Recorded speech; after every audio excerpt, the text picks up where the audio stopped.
Today's podcast is brought to you by Audible. Get a free audiobook download and 30-day free trial at audibletrial.com/spookshow. Then go over to morbidlybeautiful.com as we are now part of the Morbidly Beautiful Podcasting Network. It has been established that persons who have recently died have been returning to life and committing acts of murder. Have you checked the children? I want to play a game. The box. You opened it. We came. Here.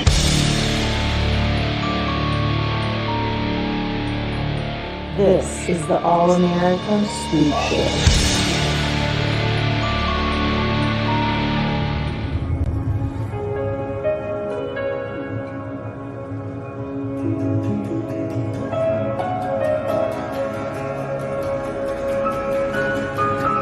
Hello and welcome to another edition of the All-American Spook Show podcast. I'm Josh. I'm joined here with Donnie. Yo.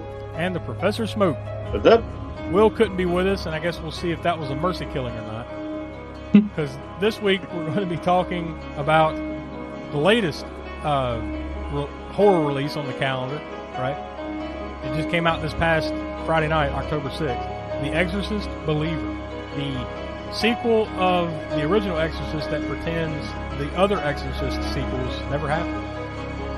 So this is David Gordon Green again, pretending, just like he did with that latest Halloween trilogy, pretending that the other shit didn't happen, right? Let's just take the original source material and run from there. None of that other stuff you saw. It's the same bit. This one had never happened. No. Yeah, well, we'll get there. Spoiler alert for ourselves.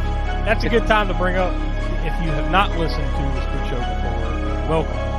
And also, we are a spoiler-filled podcast. Now, I guess we can have a slight discussion here how deep we want to go into spoilers since this movie just did come out.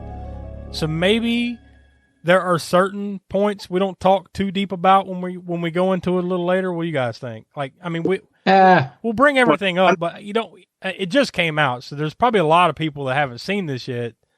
So I think we can still talk about it without giving out every single fucking aspect of the movie, right? So yeah. I mean, we gave our little spoiler warning. So at this point, it's a brand new movie, and if you don't want to, that's true. A little bit. Yeah. I mean, I guess like you said, we won't spoil every little detail, but if you don't want any spoilers, then you might as well just come back to us after you've seen it. Yeah, that's a good way to put it. So just if you want to watch it, hit pause now. Trust me, this podcast won't disappear. Go watch it, and then come back and listen to us, good or bad, speak on this film.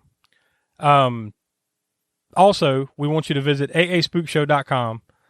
We like to call that the center of the Spook Show universe. From there, you can go listen to our podcast archives, which now is, this is episode 181.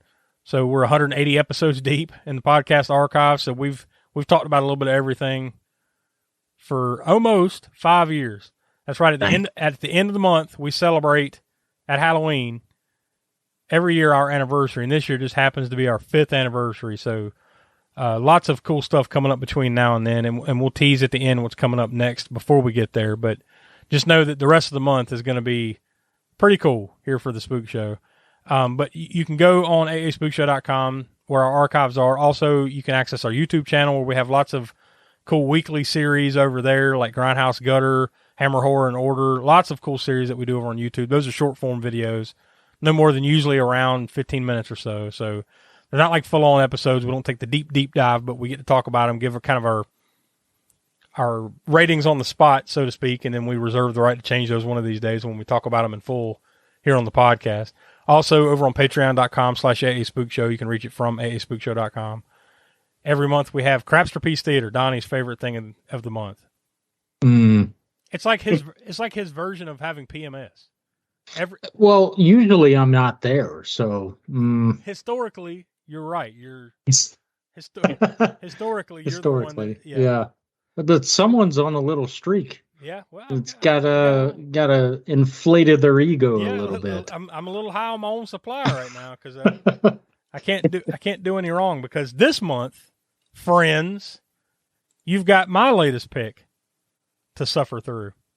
You're going to be watching, we're going to be talking about Halloween in a couple weeks, which is John Carpenter's masterpiece, or at least arguably one of his masterpieces, right? Compared to The Thing or a couple others. Whatever floats your boat is subjective. we're going all the way down toward the bottom of the John Carpenter barrel for Craps Trapeze Theater here on October 27th. So it's a fright for you right before Halloween. And you guys, not me, because I nominated it, you guys are going to be talking about Ghost of Mars. Fuck you. Yep. I don't have to be there, so I'm not. You know what? I've still never finished that movie because I won't be there for the episode, so I won't be there to tell the story. I went to the theater and saw that movie. I don't think I made it halfway through it. I got up and left. I couldn't even finish watching it. So I think that's a nice little appetizer for you listeners out there to know what Donnie and Will and Smoke are in store for there for old Ghost of Mars. So that'll be coming up at the end of the month, just before our 5th anniversary, right there at Halloween. So lots coming up this month. The other stuff we talked about, and we'll talk about it some more at the end. So without any further build up, let's go ahead and toss to the trailer for The Exorcist Believer.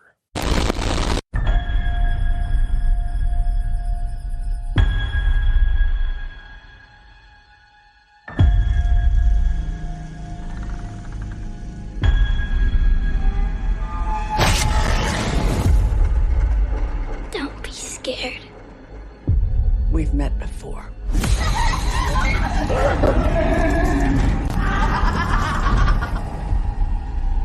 Are you looking for Reagan? Are you looking for Reagan? Divine denial! Greatest draw!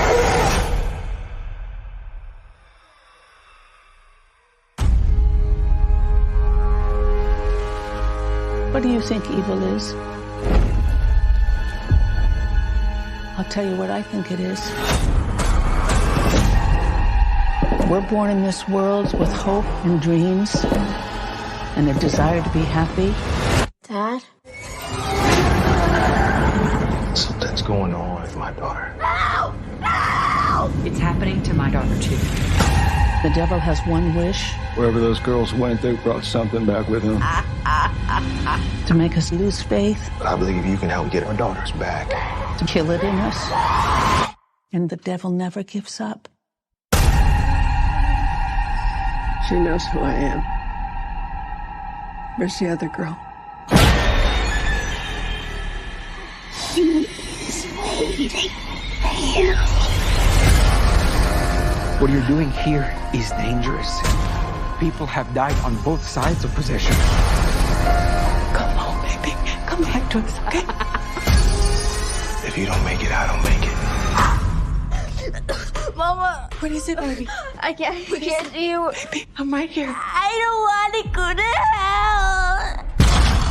Good. Play that trick on you.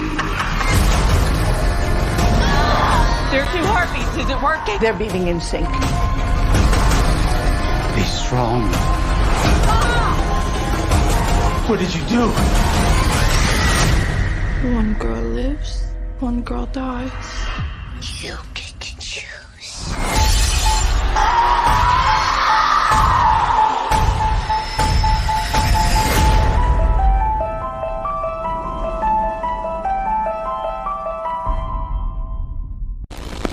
All right, there you go. That's the trailer for that. Normally, this is where we talk about, like, well, you know, Smoke, you've seen it 5 times, blah, blah, blah. Obviously, this is a brand new movie. So, Donnie, what were your expectations? Not like, you know, what you thought about the movie, because we'll get into that, but what were your expectations going in? So I try, you know, and this is basically for any big release that, you know, comes out. I try to not watch any trailers at all. So going in, I had heard a couple of things, and I saw it on our podcast network, Morbidly Beautiful. The editor of that, Stephanie, I had, you know, she had posted something, you know, like a review or just her thoughts? Not really like a review. It was more like, you know, it was someone else stating that basically she was touting, you know, give it a chance, you know, critics have not been kind to it, but give it a chance. So aside from that, I hadn't really heard anything. And that so was and Smoke. I was trying to go in open minded. And Smoke, I'd say you're probably about the same, right? Because I had seen some of that. The scuttlebutt was the critics were not being very nice to this movie, right? Yeah, I heard something I didn't want to like Donnie said, I didn't want to see or read too much or hear too much about it, but I did hear, not directly listening to it in a review or YouTube or anything like that, but just somebody saying, yeah, I've heard that the reviews are not that good. Yeah.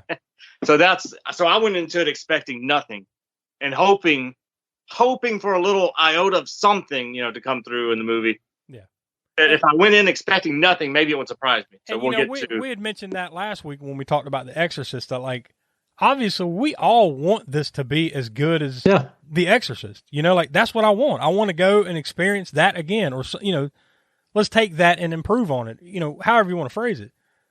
And we'll get into whether they did that or not here. But that was my expectation level, not The Exorcist. But let's just make something that can make you feel good. That what, this was a pretty decent sequel or follow up to that. That was my expectation. And I wanted it to be memorable for the right reasons. Yeah, the same. I feel the same. I felt the same way when we talked about the other David Gordon Green trilogy, the Halloween, the recent Halloween trilogy. I want to love that. I want to appreciate that. And there were a lot of aspects of that I did, and there were a lot of it, that I didn't in that. Well, I think most of us specifically to that third one, but. That was where my expectations were. And I'm like you guys, I try to avoid the trailers, the reviews, everything, so I can form my own opinions. But for this one, I think that it was pretty hard to avoid everybody already kind of crapping on it from the word go. It seemed the groundswell hit pretty fast, middle of last week. I was seeing shit left and right, not good. So it was like dodging a minefield. Fuck, I don't want to see it. I don't want to see it. Shut up. But I kept seeing stuff. So I'm like, oh, fuck. That subconsciously, it does lower the bar a little bit, at least for me. When you see that 3 or 4 times, you're like, oh, fuck. This thing's not going to be good, is it? And then, you start to, whether you like to do that or not, you start to kind of form a little bit of opinion before you even go see it. So I try not to let that affect things, but, I think subconsciously it kind of does sometimes. Anyways, we'll get into our thoughts here in just a second, but I'll run through some of the background information we have here for this. Like I mentioned a minute ago, it just came out this past Friday, so it was released October 6, 2023. It was produced by Blumhouse Productions, Morgan Creek Entertainment, and Rough House Pictures, distributed by Universal Pictures. That's right, Smoke, the same house that brought you Frankenstein, Dracula, The Wolfman, The Mummy, brings you The Exorcist Believer. Of course, if you know, they have a house in Universal, and went down to the Halloween Horror Nights. There was an Exorcist Believer house down there. Oh, there you go. Well, a little bit spoiled. Surprise, right? True. Yeah, you're probably right. Of course, if you've ever seen anything to do with The Exorcist, no surprise here. This movie is rated R. Total runtime of 1 hour and 51 minutes. On IMDb, it's listed as a horror movie. It was filmed in, I guess parts were filmed in Santo Domingo in the Dominican Republic. I'm assuming that stuff at the beginning, the earthquake and all that stuff that happens, the opening scenes. And then the rest, and then. Wasn't that Haiti? I mean, it was supposed to be Haiti, but I guess they shot it. Yeah, it was supposed to be Haiti, but I assume that's where they shot. Those scenes were in Santo Domingo, Dominican Republic. And the rest was shot in the Atlanta and Savannah, Georgia areas. From October of last year, 2022, to February of this year, 2023, for a budget of $30 million. That's a far cry higher than some of the other movies we talk about usually here on the podcast, right? But $30 million was supposedly the budget for this one. And believe it or not, even though it just came out, we already have the early numbers for the top 10 in the box office this past weekend. So let's go ahead and run through it. Number 10, the 30th anniversary re-release of Hocus Pocus. That made $1.5 million this past weekend. Number 9, The Equalizer 3. That's the latest Denzel movie in its 6th week. Number 8, Dumb Money. Number 7, one of Smoke's favorites, The Nun 2. It is in its fifth week, as you know, it just got its fifth week, and it is currently made just over $81 million, believe it or not, The Nun 2. Which I don't think is even half as successful as the original Nun was, if I recall. But so far, it's made over $81 million, believe it or not. And by the way, I've heard almost zero buzz on that one. I haven't seen it yet, but like, not that I've heard anything bad. I haven't heard anything. That's even worse sometimes. I saw it. We saw it in the theater. And I mean, I'll save my comparison to that versus this because we're trying. I know we're not really getting into our thoughts necessarily on the movie yet. That doesn't bode well. Number 6, another somewhat themed movie for the season, A Haunting in Venice. That's in its 4th week. Number 5, The Blind. Number 4, The Creator. Number 3, another one perfect for the season, Saw X or Saw 10, however you want to say that. 10 of those motherfuckers. Now, we haven't done any Saw movies yet. We will. No. That's more of like a Hellraiser run right there. Although I will argue that the Saw franchise is way better than the Hellraiser. It's going to be way better than the Hellraiser. At least the secondary, I say secondary, but you know, once you get past the first 2 or 3, those are better movies than say Hellseeker or Bloodline and all that shit, you know, that we've been suffering through the last year or so. But anyways, we'll find out. Only time will tell as far as amongst us. Number 2, Donnie, this is yours, man. Paw Patrol, the Mighty Movie. In its 2nd week, made $11.7 million. I know you're happy about that. Good returns for you. And number 1, by far, in the box office this weekend, drum roll please, The Exorcist Believer. And early estimates, I guess, made over $27 million this past weekend in its opening weekend. So, I mean, this time of year, that's not a huge shock, right? I mean, Saw has been out for 2 weeks now, Saw 10, and The Nun 2 has been out for 5 weeks. So this time of year, people want to go see horror. They've probably already seen The Nun 2 and Saw 10, so The Exorcist Believer kind of wins by proxy as far as this time of year is concerned. So there you go. Off to a roaring start so far, 27.2, so we'll see how far it goes up or down in the weeks to follow. One thing we know for sure, it cost them $400 million just to get the franchise. Yeah, because The Exorcist was released by Warner Brothers, right? The original, so I assume they had to work some deal there. Yeah. Yeah, and then on top of that, they had to, in addition to paying $400 million, they had to guarantee a trilogy. Yeah, so that means like even if, which we've already delved into the box office numbers, but even if it just tanks from here on out, doesn't do well, the next 2 movies, they have to be made. Yeah. Well, we'll see whether that is worth it or not.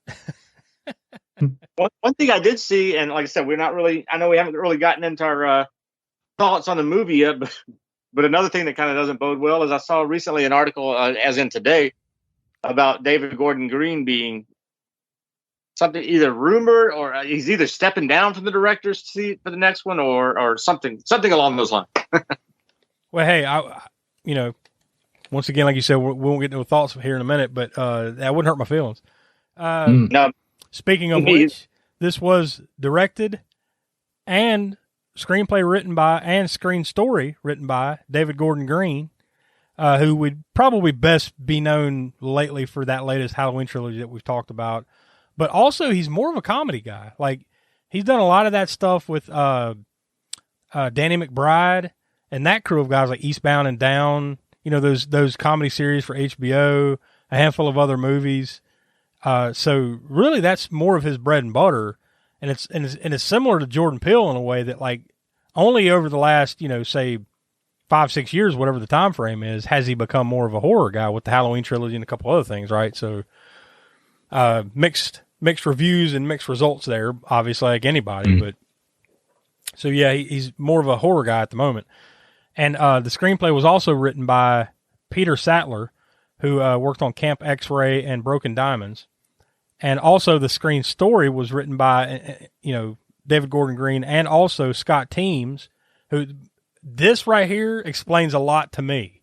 Scott Teems was one of the writers, or maybe the writer, on Firestarter, that remake from last year, which was one of my worst of 2022.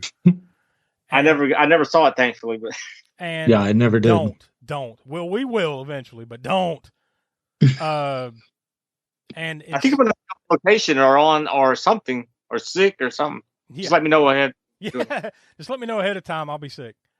I'm the best, right? And Scott Teems also worked on Insidious: The Red Door, which, you know, I don't know, blasphemy or not, sacrilege or not to some people. I've never seen any of the Insidious movies, so I can't say whether that's good or bad. I've seen the first two, I think.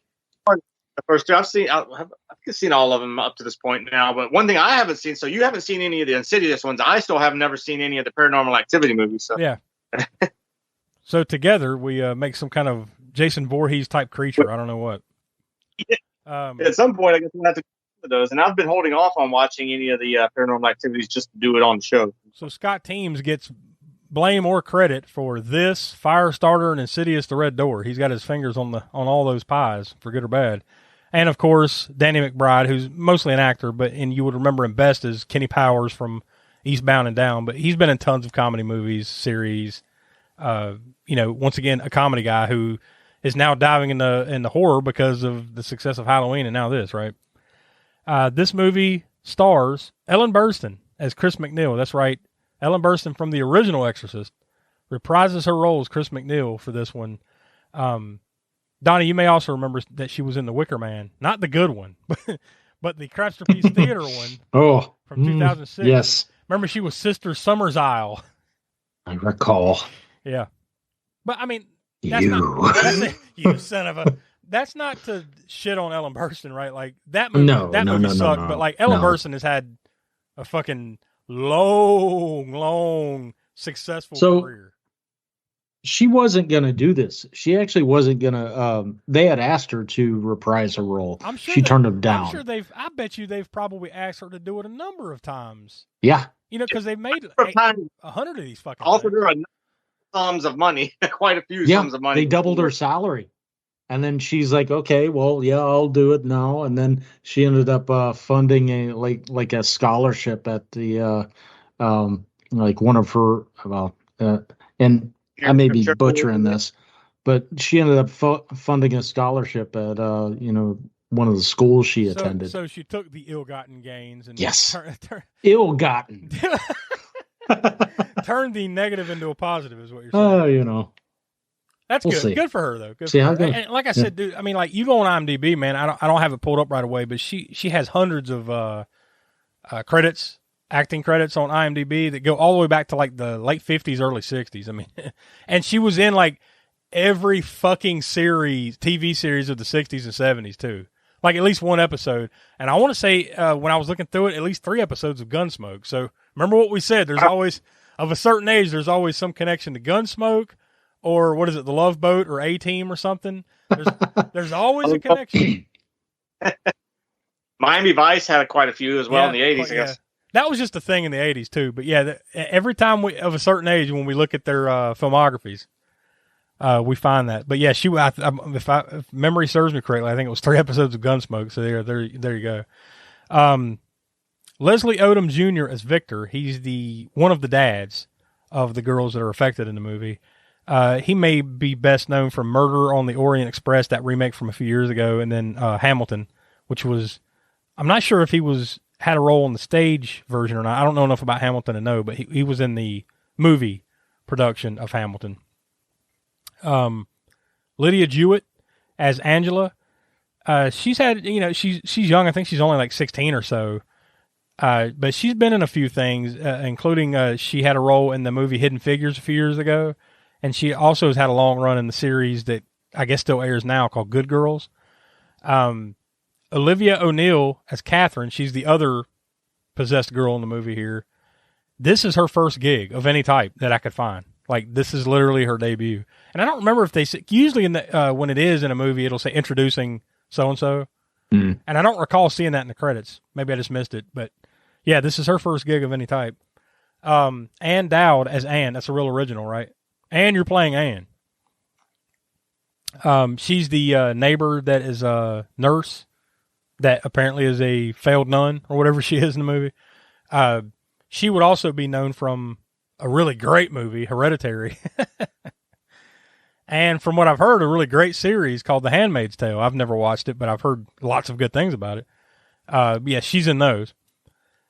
And Jennifer Nettles as Miranda. Now, she is the mom of the Catherine, one of the girls possessed. She would best be known as the singer of the country music group Sugarland, which I know little to nothing about country music, but I've heard of the band Sugarland. So apparently she's the lead singer of that group. So that's interesting. That group of country folk. That's an interesting casting choice, right?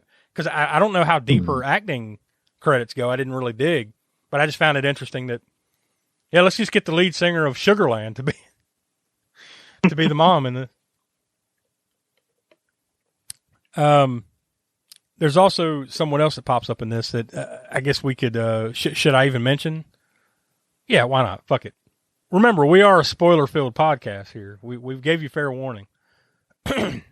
Very briefly, Linda Blair reprises her role as Regan McNeil, of course, from the original Exorcist film. So we'll get into that here in just a second when we start talking about the movie a little bit more. But yeah, still cool that you would have to, maybe they don't have to throw as much at her as they did Ellen Burstyn, but right? Because Smoke, has she been in any of these other than the second one?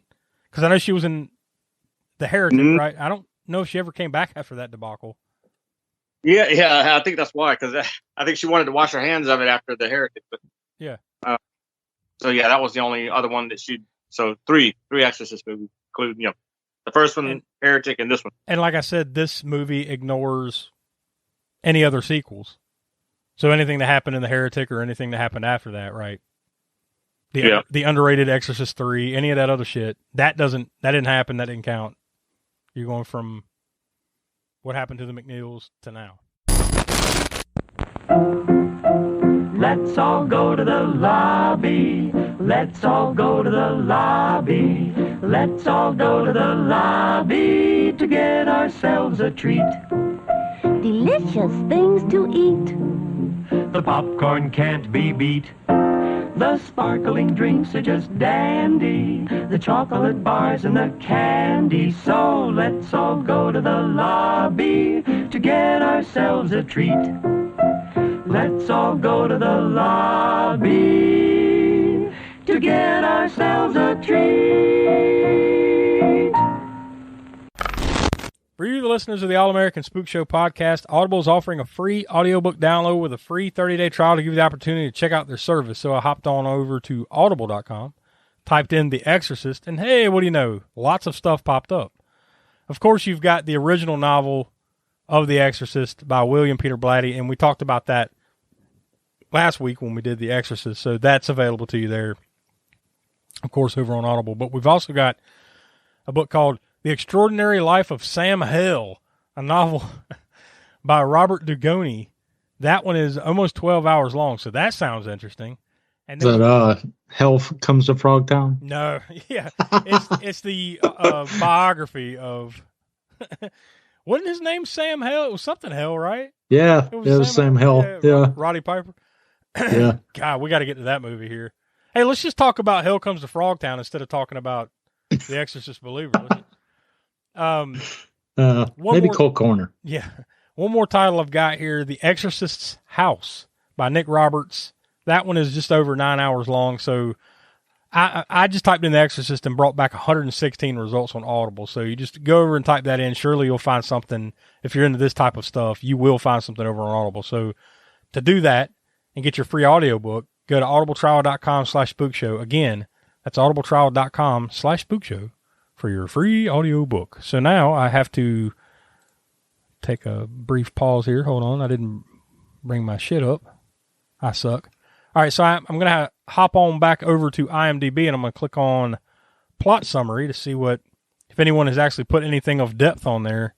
Man, what the hell? Nothing's popping up. Where is it? Oh, there it is. Like I said, brand new movie. There's less stuff. We've got 2 on here, so I'll just read both of them since that's all we got. When two girls disappear into the woods and return 3 days later with no memory of what happened to them, the father of one girl seeks out Chris McNeil, who's been forever altered by what happened to her daughter 50 years ago. Then we also have when single father Victor Fielding's daughter, Angela, and her friend Catherine show signs of demonic possession, it unleashes a chain of events that forces him to confront the nadir of evil. Oh, big word there. Terrified and desperate, he seeks out Chris McNeil, the only person alive who's witnessed anything like it before. And do we regret witnessing anything to do with this? Nah, I don't know. I think only Don Knotts could have made this better. Don Knotts.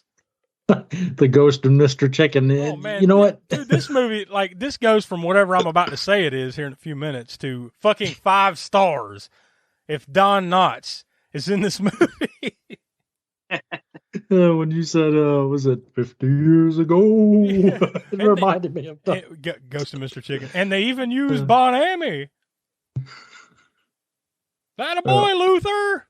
Any Ghost of Mr. Chicken fans out there, they're rolling around on the floor laughing. I mean, before we get into this, I'm gonna have to pop a drink because it's about to get a little hairy here. Rough. Yeah, rough. Actually, that's the third synopsis on IMDb of this movie. It's rough. It just says rough.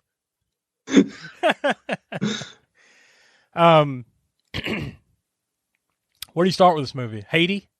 Because honestly, yes. And there's a reason that, okay, so do we talk about, like how it kind of sets up? I'll tell you one thing that I was like, okay, so I guess they follow, I fucking forget her. I guess it's Angela's mom before, when she's, she's pregnant with Angela. Yeah.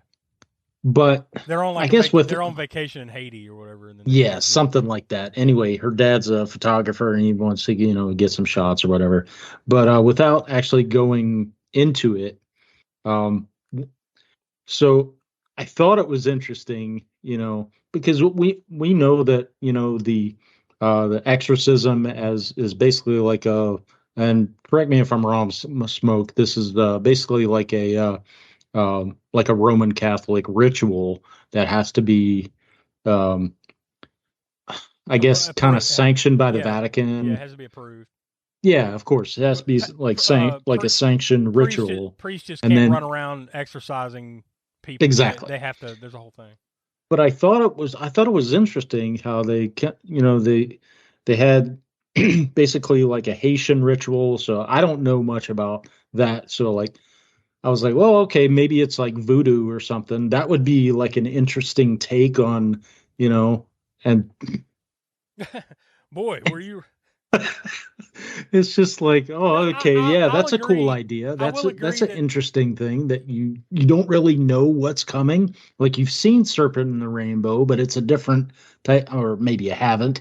And it's just maybe it's a different type of exorcism that they could have, Now, to the I don't know. I do agree that it was interesting that they didn't. God. I don't know how to put this. It was like an interesting concept that like they didn't know how to follow through with. Because I really did think it was interesting. Like, because usually in almost every single motherfucking exorcism movie, right? Who does the exorcism?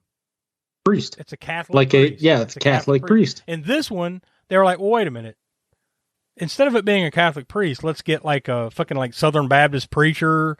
Let's get a for lack of a better term of what she is, like a voodoo woman, and let's get like what was the a fallen fallen nun. Yeah, the nun. Let's get, but it was interesting in that regard. Like, it's not always going to be the same person that does this.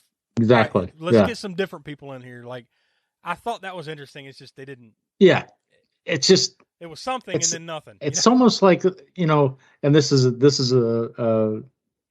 not really, this is the only time you will ever really get exorcism and fantasy football, but it's like you have like a whole bunch of like names in a hat, you know, and you're just like you have all these ideas in a hat, and you're just not. It just doesn't get. That's what it is. They bring in the religious all stars. That's what it is. That's the premise, right? Like, one Catholic priest isn't enough for this shit. Let's bring in the religion all stars, and let's throw down on these demons, right? It's like all you need is Scooby Doo and the Harlem Globetrotters. I think Scooby Doo would have been more effective, right? I don't know, man. I just I guess let's move on with it. Well, you know, like I will say this too, because we just talked about this last week with The Exorcist, the leap from whatever the fuck happens at the beginning of this movie to whatever the fuck happens to these girls makes about as much sense as what happened at the beginning of The Exorcist and all of a sudden Regan is possessed. Make it make sense, Smoke. I don't know. I don't even know how to, because you don't really get the exact reason why she's possessed or how it's possessed in the first movie. Wow. This one's even less. This one's even worse, I guess. Is it? That's really my question. Is it worse? Because I don't know. Because, like, after just watching that last week, that was pretty shitty. Now I'm like, but you know what? They're just carrying on the tradition. You have the statue of Pazuzu, right? So you can make that connection. He actually mentions the name Pazuzu of this demon. I'm with you. Then you get the figure at the bottom of her stairs at their house that somebody put there. You don't know how it got there. There you go. And then you have the Ouija board. So you have some connections, even though none of those things, and I guess maybe they were just trying. I have never read the novel of The Exorcist, so I don't know if anything's cleared up at all in there as far as the possession itself. They throw all these things in there and I guess let you decide maybe either one of those things or all a combination of all of them. But I didn't understand it. I didn't understand it last week when we did The Exorcist, and I don't understand it now. Why be ambiguous as to how these girls are being possessed? Why not just fucking show it? Like, show me the moment.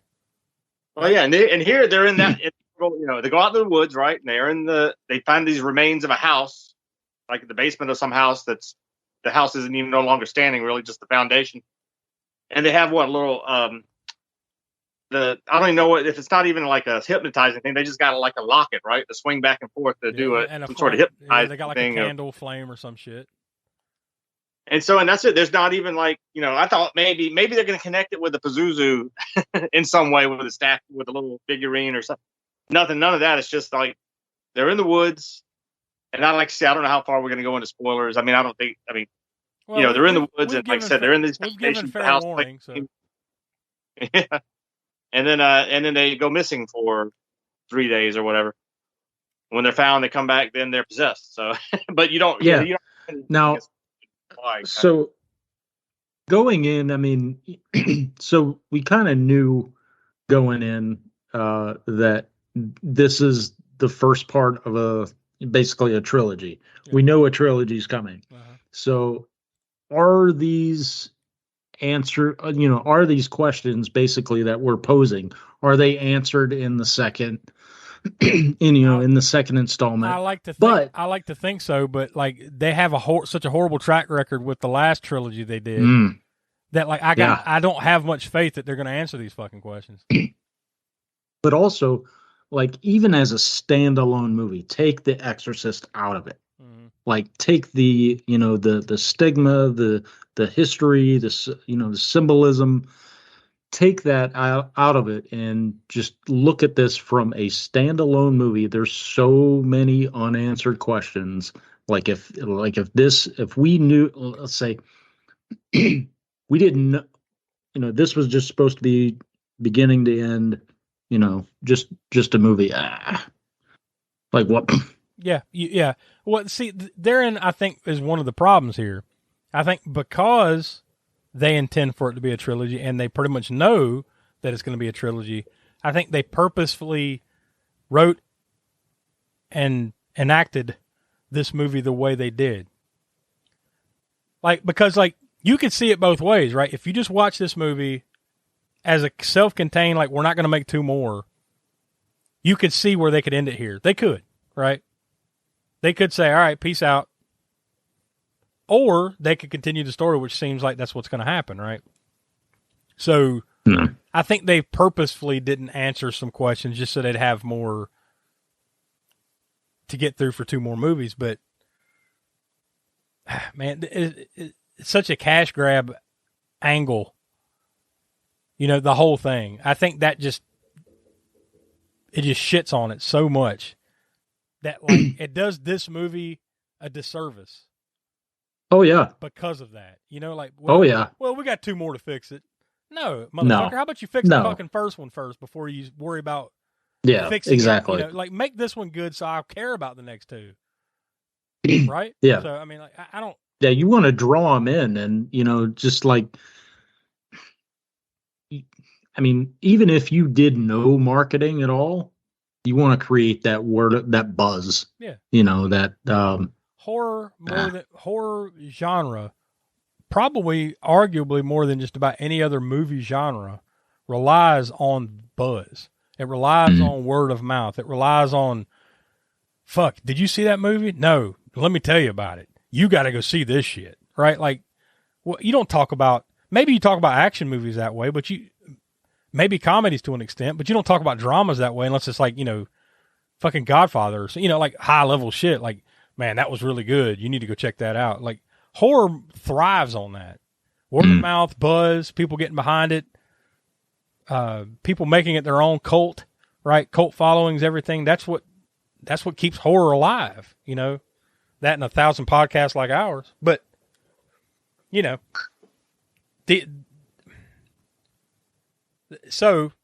bad what's that, Smoke? Sorry. Things were, they had to have been cut out. The movie seems disjointed as hell. And then I know it went before test audiences, so I don't know if they, they were not, this part sucked or that part or whatever. But I didn't hear about how much of that they did, but it just seems like there was a lot of. I don't doubt it. There was probably a lot of reshoots, reworks, re-edits, re-everything. Imagine how bad it was before. Yeah. I want to say how bad it was. The thing is, like, there are some redeeming qualities here, and that there are. To me, that will affect my rating a little bit. This isn't the worst thing I've ever seen, but it's far from the worst and it's far from the best. But sometimes that's the worst place to be too, because then you become apathetic. That means I don't give a fuck about this thing one way or another. So that's even worse than loving it or hating it. You just it happened. Fuck it, move on to the next thing. Yeah.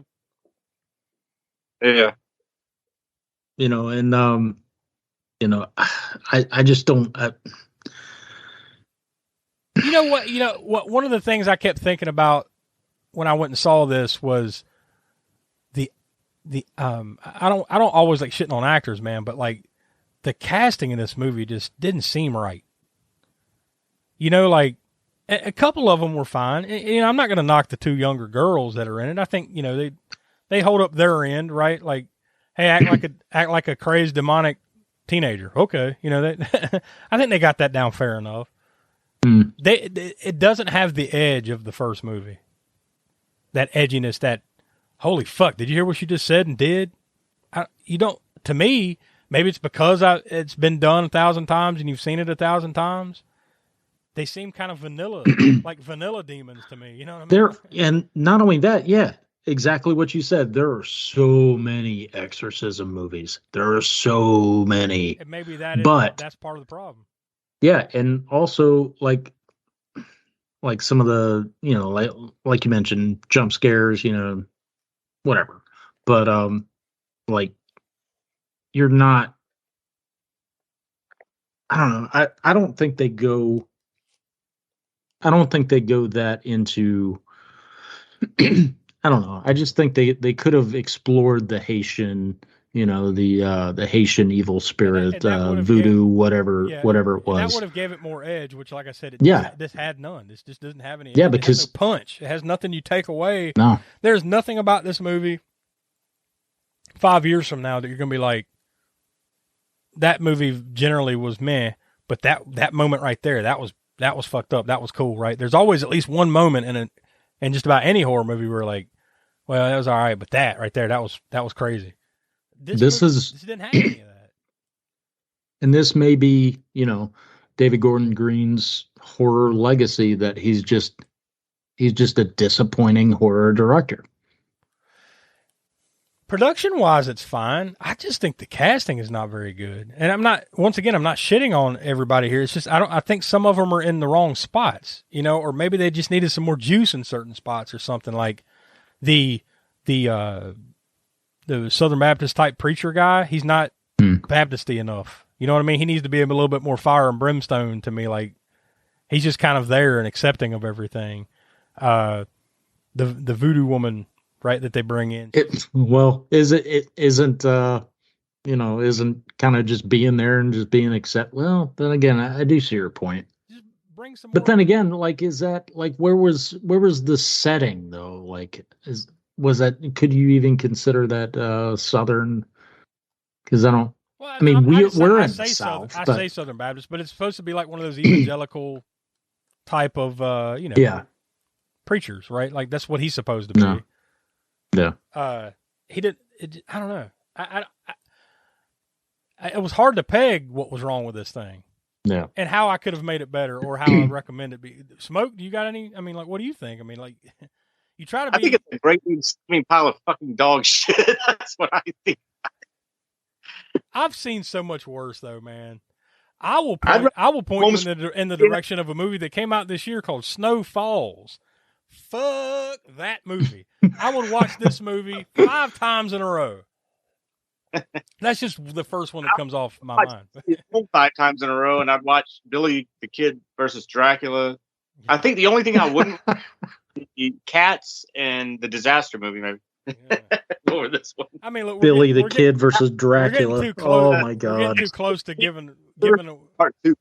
We're getting too close to the territory of giving away our ratings here, but yeah, that's true. I'm just saying, like, if you're trying to be, if you're trying, it is what it is, right? I mean, I think we've all let it be known that we didn't really like it, but like, you try to levy some constructive criticism in the sense of like, what could they have done to make this better other than not make it?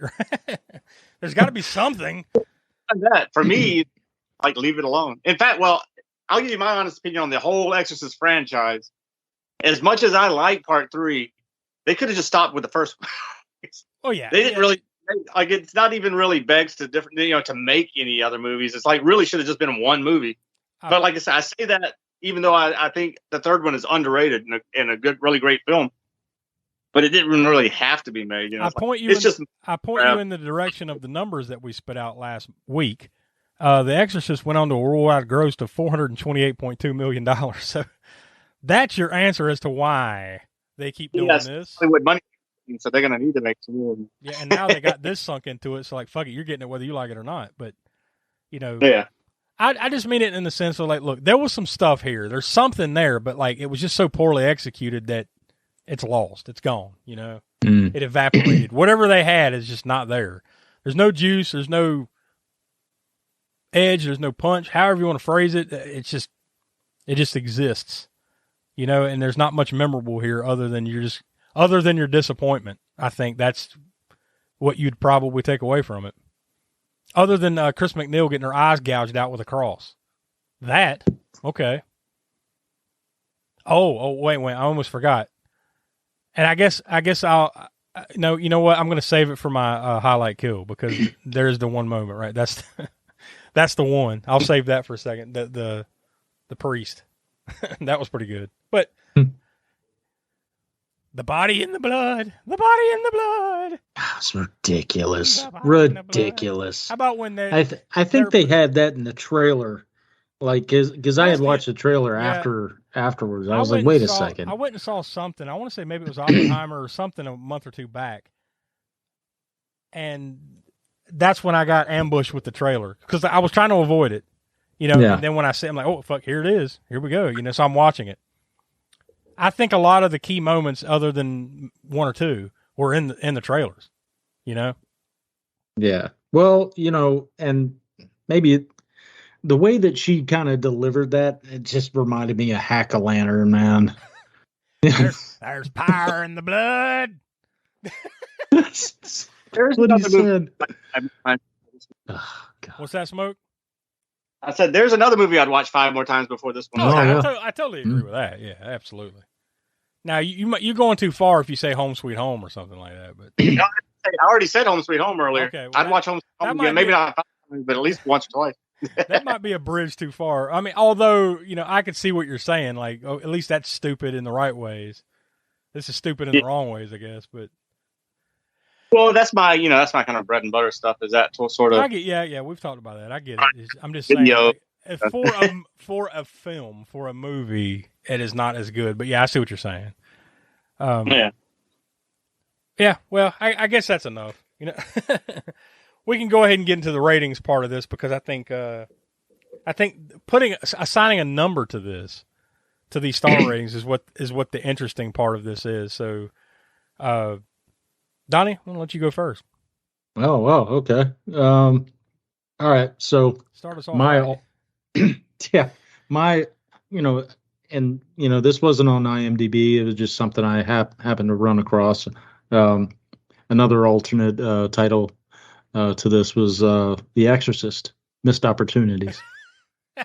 Missed opportunities. Missed opportunities. Yeah. It should be The Exorcist Disappointment. Nah. Just overall, to me, just weak execution of some pretty solid ideas that just never really got it didn't get a bunch of loose ends. Would have liked to have details on what happened during that 3-day stretch. You'll get those in the next movie. Yeah, right. Stay tuned next time for in 2 years. Yeah, right. Deceiver, I think, but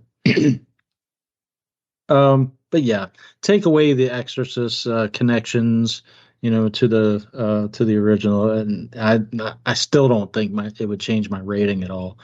Trying to find something positive about it. I mean, I don't think that you talk about it being the cast, just whatever.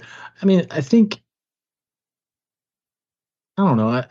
I think it was kind of performed well. I think it's fine for what it is. It's just that, like, I think it needed some more juice in that area. Like, nothing against Leslie Odom, right? But otherwise, you got the singer of Sugarland and a bunch of other people you've never fucking heard of, and of course the young girls. Okay, I'll give them a pass. They're just getting started, but everyone else is like, man, you need something. Like, you got to have something. It's just I'm not even saying something like Brad Pitt, but just throw a fucking Idris Elba in here or something. Throw somebing you can grasp a hold of and say, all right, besides Ellen Burstyn and the brief appearance by Linda Blair, this is the person that's going to take this franchise forward. This guy, the next Father Marin, right?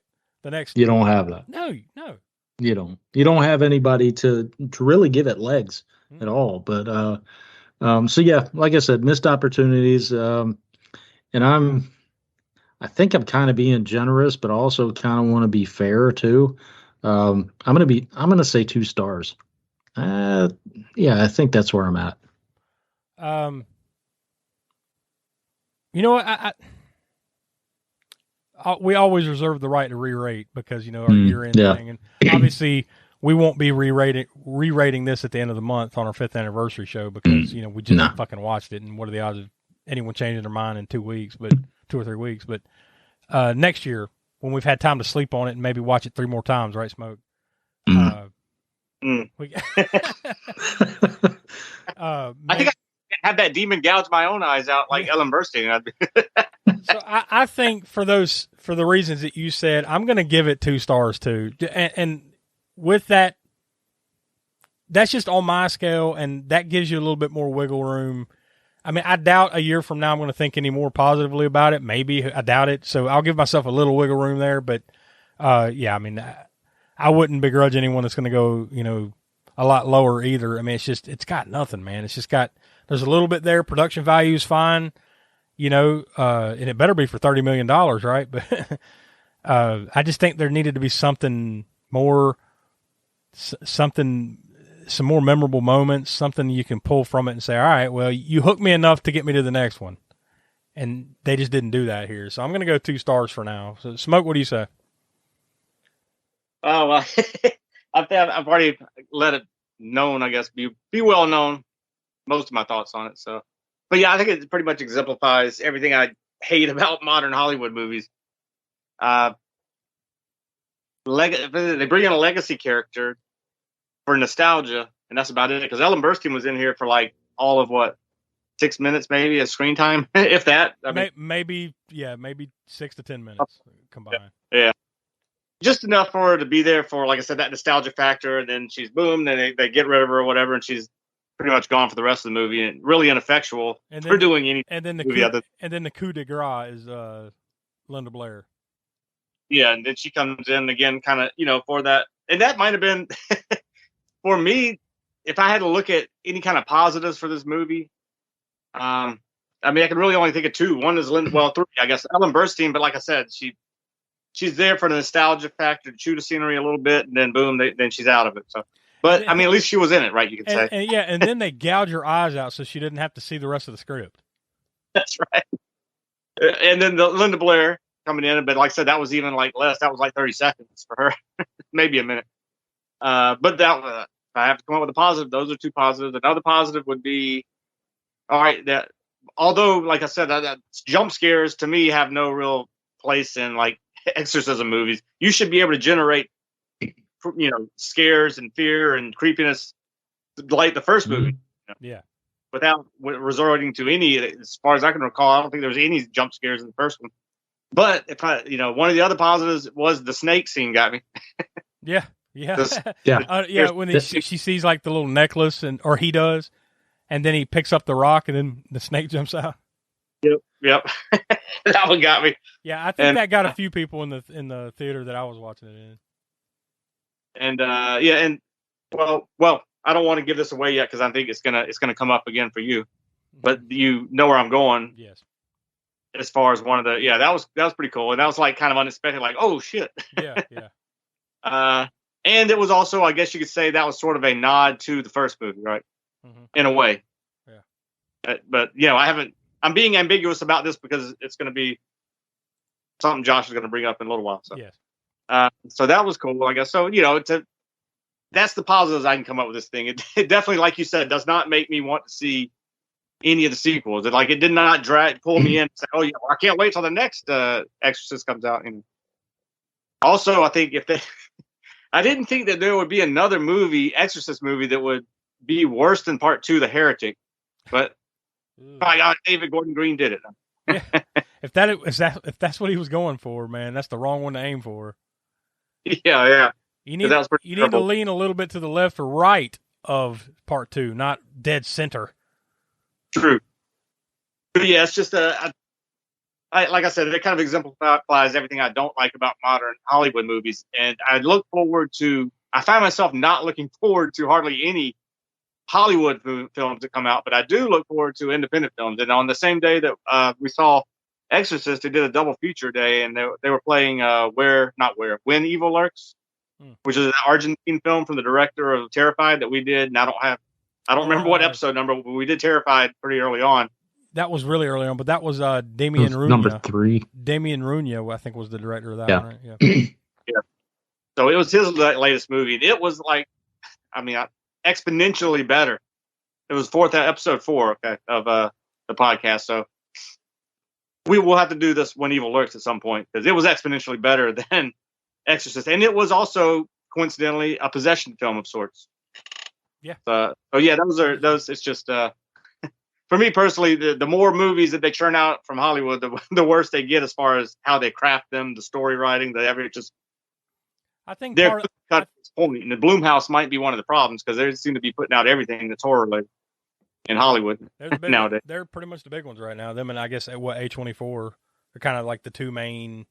A24, I do look forward to most of theirs. Their types of movies, because it's that indie feel, at least still. It's outside the Hollywood system. So, and that's the way I've always been. Although I like Hollywood movies better in the 80s and even in the 90s, I always like the independent ones better anyhow, the grindhouse type stuff and all that, and even some of the videos. That's not really, neither here nor there. It's just that I think that today they need to go back to the drawing board when it comes to writing these things or something. Because if they're trying to write the most boringest like plot, like, or also come up with an original idea. Because the other thing is just buying up legacy stuff and then re-releasing and rehashing stuff is just getting to the point where I think they just have no ideas, I guess. But that's my rant on Hollywood and modern Hollywood movies and and The Exorcist. So I'd give it. I'm going to go with. I'll be generous and give it 1. Wow. Rough sledding for old demon, whatever the fuck the name of the demon was in here. Oh, that was the other point I wanted to make too. Was like, why were these demons so polite? Did you notice that? How it's a demon, it's from hell, and it's possessing these girls. There was pretty rancid things going on in the first movie, and that's part of That's what another I meant, thing. That's part of what I meant by the edge of it. Like that first one, man. Like the shit that that they had her saying. Like fast forward 50 years, you think they'd be able to say that? Maybe they just didn't want to go there. I think Well, again, exemplifies part of that modern thing. I think they just don't want to offend too many people, but they're demons. So. I mean, that being said, they still said a few vile things. It was just kind of there wasn't as many of them, But and honestly, Danny McBride, I would expect a little bit more zest. Yeah. In the writing. For that matter, David Gordon Green, because a lot of the stuff that Danny McBride has done, it was with him. So with him. The pedigree is there for these guys to just fucking go for it. But it's like, I guess because of the budget, because it's Universal, and there's only so far they're going to go. Maybe, I don't know. But that's what that was at least one of the things that it was missing. So. Well, there we go. As far as ratings, we'll leave it there. That brings it to a score right now without Will's 2 cents to 1.6 out of 5 stars. So not good. Not good. We're not leaving this one out in the cold quite yet, though. Although I know you guys are ready to leave it out in the cold, but we're not there just yet.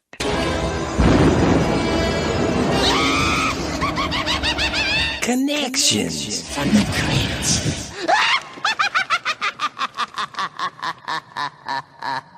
All right, spit it out. Spit it out. All right. So if this is your if we popped your Spook Show cherry here with the Exorcist believer, it might be the case because this movie just came out, so there might be some people maybe so listening this week. Yeah, so basically what we do here with Crypt Connections, we connect the current movie episode by any cast and crew connections to past Spook Show episodes. And with the Exorcist believer on the cast side, we've got 2. We've got Ellen Burstyn, who reprises her role as Chris McNeil. She was in The Wicker Man from 2006, as well as The Exorcist from 1973 when we covered it, the original, as well as we also have a second connection on the cast. Little less well known, but Celeste Olivia. She played the detective. She was when we covered. She was also in Black Friday with Bruce Campbell in 2021. Yep, and she was also in Don't Look Up, also from 2021 when we covered that back in the Summer Disaster series. I'm like, what is that movie? Now I remember. Yeah. Okay. Yep. And on the crew side, we've got producer Jason Blum. We've got 2 connections as well on the crew side. Producer Jason Blum, he also produced when we covered Halloween from 2018, The Green Inferno, Into the Dark Crawlers. Yep. I know that motherfucker is the Into the Dark stuff. So there you go. Yeah, that's smoke written all over it. Oh, I torched him on Twitter and he responded. I remember that. You shit on Crawlers and whoever the director was or something said something, right? Or whoever. Yeah, it was Jason Blum. Yeah, he responded. Yeah, and then he also produced Halloween Kills and Halloween Ends. What about and then Pilgrim? Right? Wouldn't that have been some connection there? You would think. Into the Dark.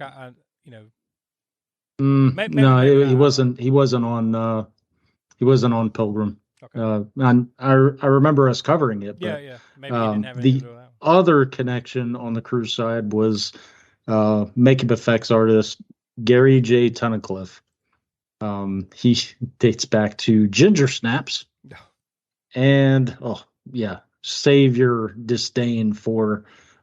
He was also makeup effects artist for Hellraiser 3, 4, 5, and 6. You know, the common thread is we've caught more shit for hating some of those things that you just mentioned. Right? Yes. Like, more often than not, I think we generally like stuff. You know, like... Usually. We're fairly positive here, I think, on most things. But, like, it just so happens that, like, this stuff is just not hitting for us, at least. And then we knock it, and then somebody fucking says something. You know, we catch shit. We caught shit for... hating on Ginger Snaps. Ginger Snaps. We caught shit for one of those Hellraisers. Remember the Bloodline 1-800 fuck you or whatever it was. That was Pinhead himself gave us hate for that one. He constructive criticism. Yeah, and we called him back at 1-800 eat shit or whatever it was. And like we caught shit for that stuff more than like anything else. It's weird. Like the things people pick to. Yeah, and we might hear some words on this one, although I doubt it. But you never know. Like there might be somebody. How dare I'll tell you, man. How dare you besmirch The Exorcist? You know, look, we're not shitting on The Exorcist. We did that last week, and we gave that high marks. We're shitting on this one. Yeah. By and large, we're shitting on this one.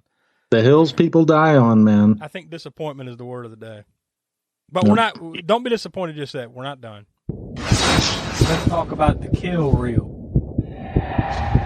Highlight kill. Now, Will's not here to give the kill count, but it's not. I don't even remember a number. It can't be very high, right? There's only a handful here. Much. Like I think it was, wasn't it? What'd you say? Wasn't there only 2? Oh wait, you talking about the kill count? Oh wait, you on the highlight or the kill count? I'm on the highlight kill, but I was just saying, like, Will's not here to give the kill count, so I was just trying to rough think of a number. But yeah, it's probably only 2 or 3 here. It was the well, we're giving these away, right? We already talked about spoilers. Well, I'll say 1 because this is my highlight kill. It's the priest. When the priest, for lack of better explanation of the situation, they won't give the priest the blessing to do the exorcism. So he's just like, I can't be in there. They're dangerous. And then he just sits out in the car and prays while they're in there fighting the demons or whatever. Then I guess at some point he grows a pair and then he comes into the room and Hail Mary, full of grace, blah, blah, blah. And then snap-a-lappa, they just slowly snap that. They turn that motherfucker's head almost 360. And that's the highlight kill because that, in my mind, is the coolest, best takeaway moment of the movie, other than the end. That is the takeaway, right? That moment where they slowly twist that dude's head like a fucking twist cap off of a bottle of Pepsi. So that's the highlight kill. But getting back to the kill count there, yeah, I mean, like, you got that one, you got the, I guess one of the girls, right? Like, you know, once again, spoiler, you know, we've gave you plenty of alert. Oh yeah, take that back. There was 3 then. Okay, well there you go. So right, then the highlight kill of the priest, but the mom in the beginning. Yeah. Okay. You know, yeah. She dies in the earthquake. Yeah. I guess so, 3 yeah, then. There you go. It's true. All right. So all that leads us to Gore Score. I don't recall what I gave the first Exorcist movie. Well, I can tell you, you gave the gore score to that one was 5. Yeah, this one, I mean, well, and it's low because, you know, they're possession movies, so you don't expect there to be a whole lot of splatter and gore going on in here. So, and this one, maybe, I don't know if they had more or less than the first movie. I know that the main gory kill it wasn't even a kill, but the main gory scene would have been Ellen Burstyn's eye gouging. Yeah. That I can think of. I can't really think of too many more that were. I think the 2 worst by far were, her getting her eyes gouged out with the cross. That's pretty fucked up. And then the priest. Yeah, the priest. And that one wasn't gory per se. You know, it was twisted. Yeah. Pardon the pun. Other than that, it's like kind of gross out stuff. Like, remember they got cuts and shit on their feet and their fingernails are peeled back and shit. You know, like the things that happen to them being possessed. True. And of course there's puking because it's an exorcism movie. Yeah. So there's some of that. But yeah, I think overall, I think the main reason I gave the first movie a 5 is for the cross sequence. They did not go that route, but this movie. And the language too. I think that was part of the factor there too. Yeah, like I said, this one they were pretty reserved demons on here. Yeah. No, we don't want to cause too much trouble. Weak. I'm getting off on a tangent here, but like that came to my mind too again. It's like, what the fuck is the deal with him? Like, one of them choose, one's gonna die and one's gonna live. What the hell was the point of that? And all of a sudden became Billy. That's the believer part of it. Don't you see? The next movie is called Deceiver. Real fucking deep. Yeah. And I mean, and also it didn't do anything. All of these religions coming together to dispel the demons didn't do shit for any of them. You know, it's like Captain Planet. Your powers combined. Shit. And then there was no like. It felt like there was supposed to be more of a symbiotic type of thing, like separate you can take them, but together, they can take over the world. But nah, fuck. They just kind of get strapped to a chair, and then like eventually one of them's like, choose the form of your destructor, and then they, one of them fucking dies. What? She got drugged back down. Choose or perish. She got drugged back down into the foundation of that house, and then something.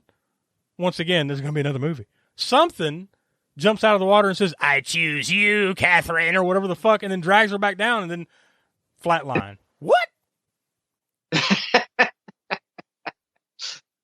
Yeah, that's...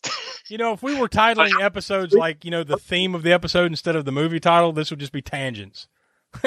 episode 181, tangents. I haven't given the rating yet for the Gore School. Yeah, that's right. Gore School. Go ahead and give it.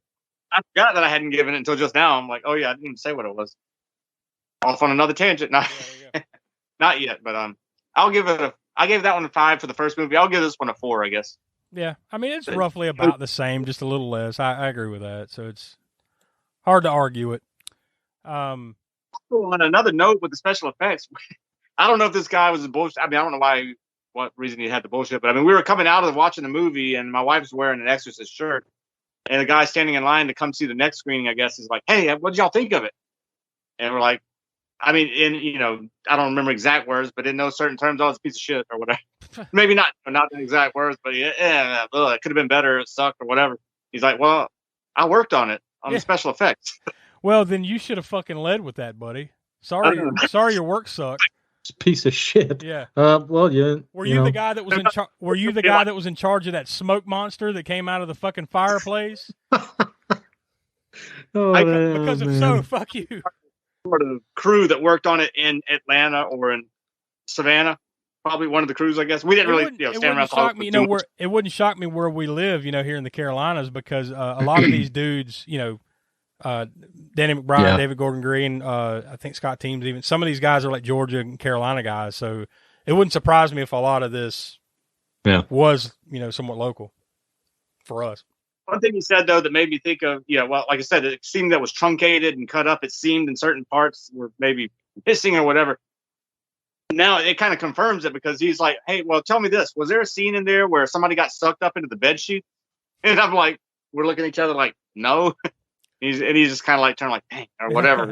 Wow, that sounds like something interesting. No, that wasn't in there. They cut that out. I mean, if he wasn't bullshit and he was really working on it, I guess that's probably the one effect that he worked on. It's like, fuckers, he didn't even put it in there. Yeah, either that or he worked on the original Nightmare on Elm Street and he just didn't know what year it was. Yeah, one or the other. All right, well, that's enough. Let's leave it there. We've talked way too much about this movie, but sometimes the shitty ones get more of a conversation. Things get a little more debate, a little more heated. So that's what you get here. But so there you go. I think if you're one of those Exorcist completionists or something, maybe you go see it. Otherwise, we don't recommend it. Next week, though, right here on the Spook Show, we're going to be somewhat re-airing the 3rd annual Spook Show Awards. Now, I say that because it does still live over on our YouTube channel. We did that live last month. So if you want to see that in its entirety with our beautiful mugs included for free, like a toy in a box of Lucky Charms or something. If you want to go see Cracker that, Jack. yeah, that's closer. It's a lot cheaper toy, smaller. Yeah, makes sense. That's still there, but you're gonna get like a kind of a not necessarily truncated, but a more edited, slimmed down version of it here next week on the feed. So wherever you get your podcast, that's what's coming out, and it'll be posted up on YouTube as well. The slightly shorter version will be up there next week. But the week after that, we're going to be talking, talk about going from the outhouse to the penthouse. We're going to be talking on episode 183 about the original Halloween from 1978. So onward and upward. The Spook Show Awards were a lot of fun. That's going to be fun to hear that again next week. And then Halloween 1978 doesn't get much bigger than that. And then, of course, that only leads to our 5th anniversary Halloween spectacular episode that comes out Monday, October 30th at 6 p.m. East, just a mere hours before All Hallows Eve. I guess technically that is All Hallows Eve, right, Smoke? Or no? Is that the other way around? I don't know how things work. It's the day before Halloween. 30th? Yeah. Halloween Eve? Yeah. Halloween Eve. There you go. We'll call it that. It comes out. It's All Hallows Eve is technically Halloween because I think Hallows, whatever, is on the November 1st. Hallows Day, yeah, whatever. So All Hallows Eve. We're getting too deep in the weeds here. It comes out October 30th, the day before Halloween, 6 p.m. East.